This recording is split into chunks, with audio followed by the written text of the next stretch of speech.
Hey everyone, this is Alex from Beyond the Veil Horror Podcast, and today we're going to be doing a spoiler-free review of Get Out.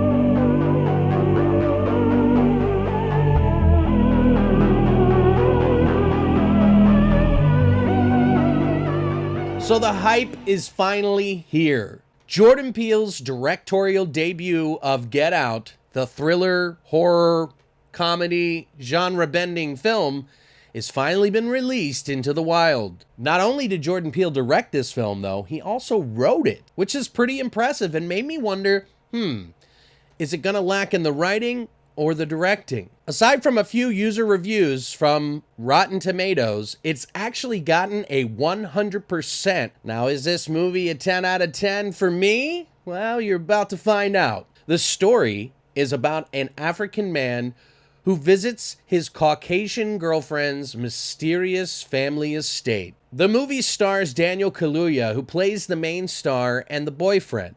It also stars Allison Williams, who plays Chris's girlfriend, Rose. Catherine Keener, who plays the hypnotist and the mother of Rose. Bradley Whitford from Cabin in the Woods and many other films plays the father of Rose. Caleb Landry Jones plays Rose's brother, who's kind of messed up. Also, Lil Rel Howery plays Chris's best friend, Rod. And then, last but not least, one of the bigger character actors I know is Stephen Root.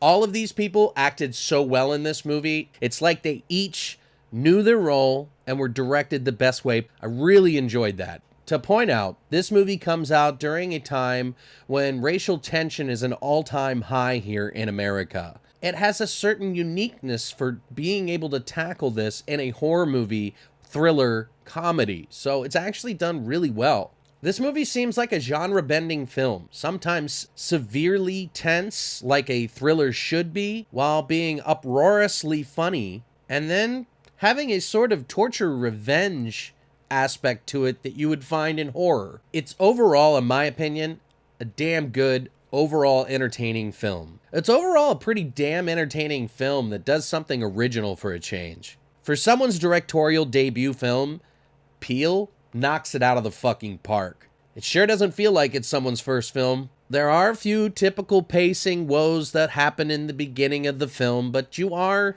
presented with a lot of odd, uncomfortable moments that kind of get you by and make you wonder what the fuck is going on. When's it gonna break? There are some seriously stylish scenes involving hypnotism, which I absolutely love. Now, some of you who have seen this film are probably going to notice that one of the key elements in the trailer that had us all go, what the fuck is that, is missing from the movie. So it makes me wonder if there's going to be an uncut version or these scenes that were taken from the film are going to be added in there. So I guess we'll have to wait and see. The film does a really good job of teetering on the line of comfortable and what the fuck did he just say? You really start to question, when is the jig going to be up? When it does, it takes you places that you kind of expect, but then it slaps you in the face to let you know you don't know anything at all, which is kind of nice. And I hate to say this, guys, because some of you are probably going to be angry that I say this, but I get small notes of M. Night Shyamalan in here, which isn't necessarily a bad thing. Is this an M. Night movie? No. So don't freak out if you hate the man. Put him up, guys, yeah! Chris, played by Daniel Kaluuya, does an amazing job being the nice guy during some questionable, racist, kind of uneducated situations. I think he did a really good job in this film, though, of playing on that uncomfortable zone and trying to be nice. And he did such a great job. I didn't even really know that he had an accent. I will say, though, that Allison Williams, who plays Chris's girlfriend, Rose, has a scene that involves her being on the phone that I thought was phenomenal. The parents, played by Catherine Keener and Bradley Whitford, did a really good job of making you feel uncomfortable and warm at the same time. It was actually kind of a nice dance that you had to suffer through or enjoy. And I think that was a mixture between Peele's direction and their acting skills. And I can't forget Lil Rel Howery, who was the comic relief in this film overall, I think it's one of the better comedic roles or comic relief in a film that I've seen. Him alone just made me enjoy the movie so much more. I actually enjoyed all the acting in this movie. I don't think at any time I felt like any of the acting was out of place. In fact, it all felt perfectly natural and very, very, very well done. And that brings me to the point of talking about Peele's writing. I was a little concerned, like I said earlier, when I first heard that he was writing it as well, because I felt like either the direction was going to lack or the writing was going to lack. And I really feel like what Peele did in this movie was knocking it out of the park.